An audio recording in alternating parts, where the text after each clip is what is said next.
अपनी अमेरिका यात्रा में प्रधानमंत्री नरेंद्र मोदी ने कूटनीति से अर्थनीति तक सारी दुनिया को नाम दिया। प्रधानमंत्री की सिलिकॉन वैली की यात्रा की ऐसी धूम मची कि अमेरिकी अखबारों में इसकी चर्चा छपने लगी। एक अखबार ने तो यहां तक लिख दिया कि आईटी की दुनिया को रिझाने में मोदी चीनी राष्ट्रपति से भी 4 कदम आगे निकल गए।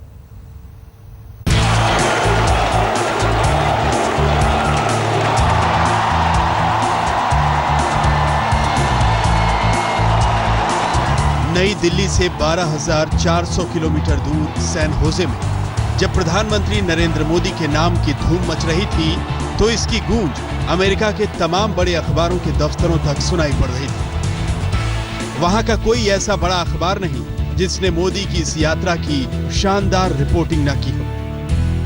अब लोग कह रहे हैं 21वीं सदी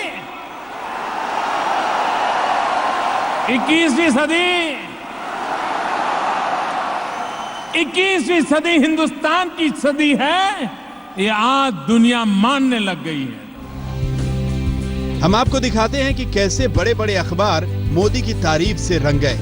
टाइम्स ने लिखा, अमेरिका में आईटी के दिग्गजों के बीच चीनी राष्ट्रपति शी जिनपिंग की तुलना में ज्यादा अहमियत मिली। ये मोदी की इस मंशा को दर्शाता है कि वो भारत को तकनीक का नया सेंटर बनाना चाहते हैं। मोदी की ये लालसा पूरी हो सकती है क्योंकि फेसबुक और गूगल जैसी कंपनियां चीन में बंद होने के बाद भारत में आने के लिए दौड़ लगा रही हैं।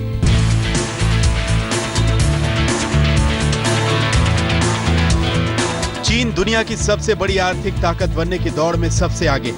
ऐसे में जिन कंपनियों का रास्ता चीन में बंद हो गया, उनके लिए मोदी ने जिस तरह भारत का दरवाजा खोला है, उससे अमेरिका भी मोदी की नई आर्थिक नीति का मुरीद बन गया है। संचार के इस दौर में विकास की क्रांति नई टेक्नोलॉजी से ही मुमकिन है। इसीलिए मोदी ने अपनी न्यूयॉर्क यात्रा से कुछ समय चुराया और सिलिकॉन वैली पहुंच गए। द न्यूयॉर्क टाइम्स ने लिखा कि टेक्नोलॉजी के मक्का का दिल मोदी ने जीत लिया। सप्ताहांत पर मोदी सिलिकॉन वैली में गए और तकनीक के दिग्गजों की भीड़ को जमकर रिझाया। तकनीक की दुनिया सिलिकॉन वैली में आबाद है। ये तरक्की की वो डिजिटल दुनिया है जहां असली दुनिया अपना भविष्य देखती है। यहाँ मोदी का पहुंचना भविष्य की दीवार पर लिखी इबारत को पढ़ने की तरह है। वॉशिंगटन पोस्ट ने इस पर लिखा है, दुनिया के नेताओं के लिए सिलिकॉन वैली सबसे ज्यादा दर्शनीय स्थल बन गया है। 30 साल से ज्यादा समय में पहली बार कोई भारतीय नेता कैलिफोर्निया पहुंचा है। मोदी की ये यात्रा तकनीक के इस केंद्र के बढ़ते प्रभाव और आर्थिक शक्ति होने का संकेत देता है। मोदी की यात्रा टेक्नोलॉजी कंपनियों में हिंदुस्तान के बढ़ते दमदार असर की पहचान है। न्यूयॉर्क में कूटनीति की पिच पर अपनी पारी खेलने से पहले मोदी ने डिजिटल दुनिया से हिंदुस्तान का परिचय करा दिया। अब इंतजार है कि सिलिकॉन वैली की डिजिटल कंपनियां कब हिंदुस्तान की तरफ रुख करती हैं। न्यूयॉर्क में स्मिता शर्मा के साथ राहुल कमल, सैन होजे, आज तक। अगर अमेरिकी राष्ट्रपति बराक ओबामा मोदी के कायल हैं और अमेरिकी मीडिया प्रधानमंत्री की यात्रा को अहमियत दे रहा है, तो इसके पीछे मोदी की कुशल आर्थिक रणनीति काम कर रही है। सिलिकॉन वैली में मोदी ने डिजिटल दुनिया की टॉप की कंपनियों का दिल जीत लिया। आलम यह है कि कई कंपनियां भारत में आने को मचल रही हैं।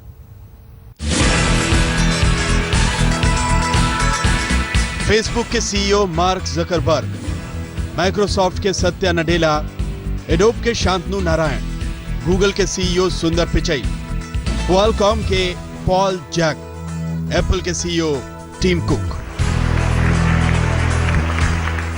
और फिर डिजिटल दुनिया के असली अलंबरदारों के बीच मोदी का भव्य स्वागत। राजनीति और कूटनीति के आगे अर्थनीति की दुनिया को मोदी ने यूं ही जीत लिया। प्रधानमंत्री मोदी का सपना भारत में डिजिटल क्रांति लाने का है। उनका मकसद भारत में निवेश को बढ़ाना है और इसका इशारा फेसबुक के दफ्तर में उन्होंने दे दिया। मोदी ने दुनिया के सामने डिजिटल इंडिया का जो ब्लूप्रिंट रखा, उसे साइबर की दुनिया ने हाथों हाथ उठा लिया। 500 रेलवे स्टेशनों पर एक तय समय के भीतर मुफ्त वाईफाई सुविधा लगाने में गूगल मदद करेगा। माइक्रोसॉफ्ट 5 लाख गांवों में सस्ता ब्रॉडबैंड देने में मदद करेगी। क्वालकॉम ने बुनियादी विकास के लिए सस्ता घर बनाने में मदद का वायदा किया है। संभावना है कि एप्पल जन धन योजना और इसके ग्राहकों को जोड़ने में मदद करे। कंपनियां निवेश करने के लिए तैयार हैं और मोदी पर भरोसा करने को। यानी देश में जिन 90 करोड़ लोगों तक इंटरनेट सेवा नहीं पहुंची है, वो जल्द ही एक हकीकत बन जाएगी। कि मैं पहले ये काम करूं, फिर दूसरा करूं, फिर तीसरा करूं, तो वक्त चला जाएगा। तो मुझे साइमल्टेनियस सारे चीज करने पड़ेंगे। और ये मेरा कन्विक्शन है कि आज के 21वीं सदी में जितना महत्व हाईवेज का है, उतना ही महत्व हाईवेज का है। उन्होंने कहा कि देश में 6 लाख गांव हैं और वो कोशिश कर रहे हैं कि अगले 5 सालों में सभी गांवों में फाइबर नेटवर्क पहुंच जाए। मोदी तकनीक की ताकत को अच्छी तरह जानते हैं। ऐसे ही फेसबुक पर उनके 3 करोड़ फैन और ट्विटर पर 1.5 करोड़ फॉलोअर नहीं है। विश्व नेताओं में ओबामा के बाद सोशल मीडिया पर वो सबसे ज्यादा लोकप्रिय हैं।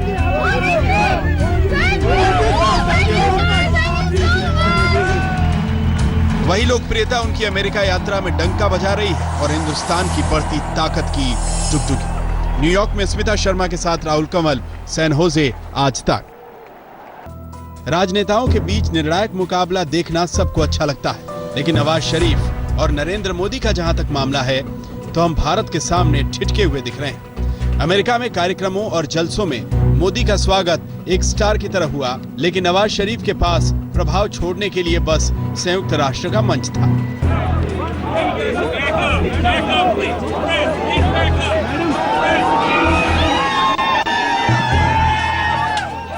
दरअसल सिलिकॉन वैली में मोदी ने जिस अंदाज में समा बांधा, उससे पाकिस्तान की घिघी बंधी हुई।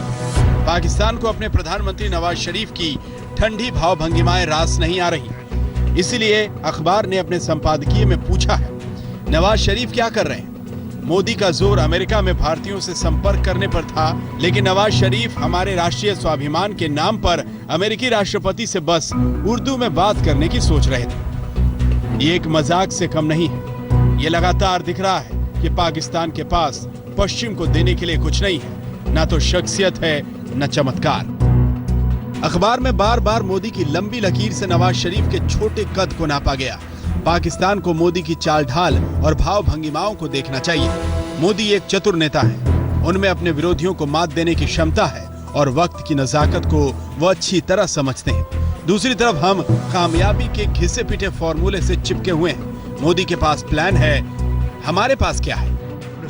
नवाज शरीफ ने संयुक्त राष्ट्र के महासचिव से मुलाकात कर कश्मीर का मुद्दा उठाया, लेकिन पाकिस्तान के अखबार अपने देश का मानस दिखा रहे हैं, तो मानना पड़ेगा कि पाकिस्तान भी विकास की नई दुनिया से जुड़ना चाहता है, जिसका एक रास्ता सिलिकॉन वैली तक जाता है, जहां पीएम मोदी गए थे। आज तक ब्यूरो। प्रधानमंत्री नरेंद्र मोदी ने अमेरिका का दिल जीता, पाकिस्तानी मीडिया का भी दिल जीता, लेकिन पाकिस्तानी हुक्मरानों का दिल नहीं जीत पाए। 2.5 महीने पहले उफा में पाकिस्तानी प्रधानमंत्री नवाज शरीफ से मोदी ने हाथ मिलाया, रिश्तों में गर्मजोशी दिखाई, लेकिन पाकिस्तान ने उस पर भी पानी फेर दिया। कि ये ने तय करे कि ये चीजें हैं जिसे हम टेररिज्म कहते हैं, ये लोग हैं जिनको हम टेररिज्म के मददगार मानते हैं, ये लोग हैं जिनको मानवतावादी कहते हैं। दुनिया के सामने नक्शा क्लियर होना चाहिए, कौन टेररिस्ट है, कौन मानवतावादी है, कौन टेररिस्ट के साथ खड़ा है, कौन मानवता के साथ खड़ा है, ये विश्व में तय हो जाना चाहिए। इशारों में प्रधानमंत्री नरेंद्र मोदी का ये पाकिस्तान पर निशाना था, लेकिन पाकिस्तान आतंक से लड़ने की जगह हमेशा कश्मीर का राग छेड़ देता है। बुधवार को जब पाकिस्तानी प्रधानमंत्री नवाज शरीफ संयुक्त राष्ट्र महासभा में बोलेंगे, तो कश्मीर पर उनका वही रटा रटाया भाषण सुनने को मिलेगा जो पिछले साल हुआ था। Many generations of Kashmiris have lived their lives under occupation, accompanied by violence and abuse of their fundamental rights. The core issue of Jammu and Kashmir has to be resolved. उफा में पाकिस्तान की तरफ प्रधानमंत्री मोदी का बढ़ाया गया दोस्ती का हाथ भी असर नहीं दिखा पाया, लेकिन कश्मीर से लेकर हुर्रियत नेताओं को बीच में डालकर पाकिस्तान ने बातचीत खटाई में डाल दी। राष्ट्रीय सुरक्षा सलाहकार स्तर की बातचीत नहीं हो पाई। हालांकि बीएसएफ और पाकिस्तानी रेंजर्स के बीच डीजी स्तर की बातचीत हुई, लेकिन एनएसए स्तर की बातचीत फेल हो जाने के बाद ये बातचीत भी किसी सार्थक मोड़ पर नहीं पहुंच पाई। इन सब के बीच कड़वाहट इतनी बढ़ गई कि न्यूयॉर्क में जब प्रधानमंत्री मोदी और नवाज शरीफ एक ही होटल में ठहरे थे, लेकिन दोनों के बीच बातचीत की कोई गुंजाइश नहीं बनी। न्यूयॉर्क से स्मिता शर्मा के साथ आज तक ब्यूरो। इस बुलेटिन में आज के लिए इतना ही। ब्रेक के बाद देखिए दस्तक।